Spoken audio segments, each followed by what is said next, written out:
Hello friends, welcome to நிறைய kitchen. இன்றைக்கி நம்ம கிச்சனில் குழந்தைங்களுக்கு ரொம்ப பிடித்தமான பொட்டுக்கடலை உருண்டை ரெடி பண்ணிக்கிட்டு இருக்கேன். இது நம்ம வீட்டிலே ரெடி பண்ணிடலாம். ரொம்ப சிம்பிளான வேலை தான். நீங்களும் இந்த மாதிரி வீட்டில் ட்ரை பண்ணி பாருங்கள். அதுக்கு முன்னாடி நம்ம சேனலை ஃபஸ்ட் டைம் பார்க்குறீங்கன்னா லைக் பண்ணுங்கள், ஷேர் பண்ணுங்கள், சப்ஸ்கிரைப் பண்ணுங்கள், பெல் பட்டனை கிளிக் பண்ணிடுங்க.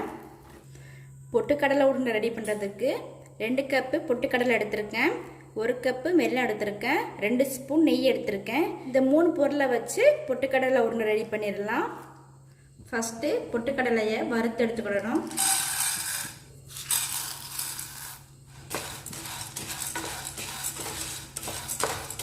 பொட்டுக்கடலை தீஞ்சு போயிடக்கூடாது. அடுப்பை சிம்மில் வச்சு லைட்டாக வறுத்து எடுத்துக்கோங்க. இதோ இந்த அளவுக்கு வறுத்து எடுத்துக்கோங்க. வறுத்த பொட்டுக்கடலையை நல்லா ஆற வச்சுக்கிடணும். வெல்லத்தை பாகு எடுத்துக்கிடணும். 1 கப் வெல்லத்துக்கு 1 கப்பு தண்ணி சேர்த்துருக்கேன். வெல்லம் நல்லா கரையட்டும். வெல்லம் நல்லா கரைஞ்சிருச்சு. அடுப்பை ஆஃப் பண்ணிட்டு வெல்லத்தை நல்லா வடிகட்டிடணும். வெல்லத்தை நல்லா வடிகட்டிட்டேன்.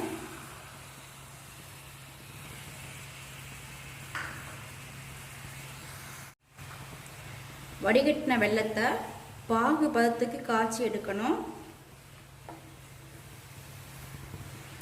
பாகு கையில் உருட்டி பார்த்தா பால் பதத்துக்கு வரணும். அந்த அளவுக்கு பாகு ரெடி ஆகணும்.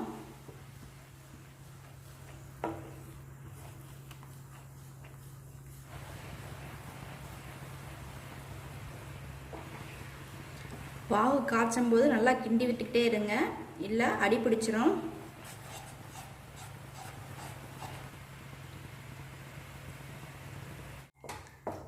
பதம் ரெடி ஆயிருச்சு. பதம் பாருங்க. இந்த மாதிரி ஒரு கிண்ணத்தில் தண்ணி எடுத்துக்கோங்க. இந்த மாதிரி ஊற்றி பாருங்க.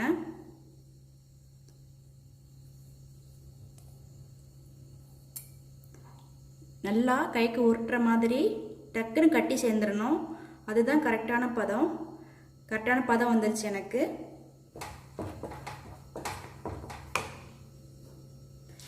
இப்போ வறுத்து வச்சிருக்கிற பொட்டுக்கடலை சேர்த்துக்கிடணும்.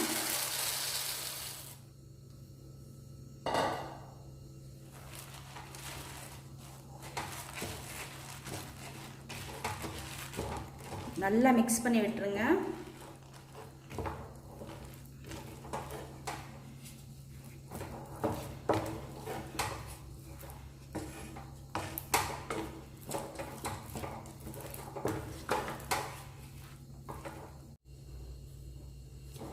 கரெக்டான அளவுக்கு பதத்தை மிக்ஸ் பண்ணியிருக்கோம்.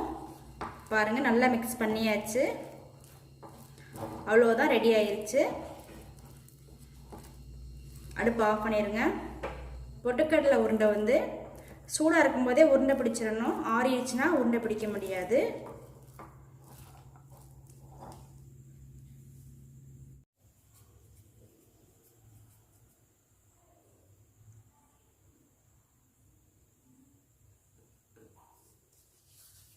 கொஞ்சமாக கையில் பச்சரிசி மாவு தடவிக்கோங்க.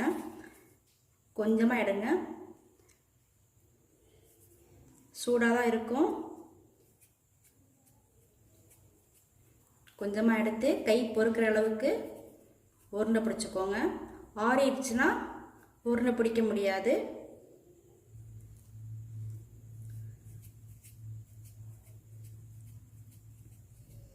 உங்ககிட்ட பச்சரிசி மாவு இல்லாட்ட பொட்டுக்கடலையை கொஞ்சம் மிக்சியில் போட்டு மாவு அரைச்சிக்கோங்க.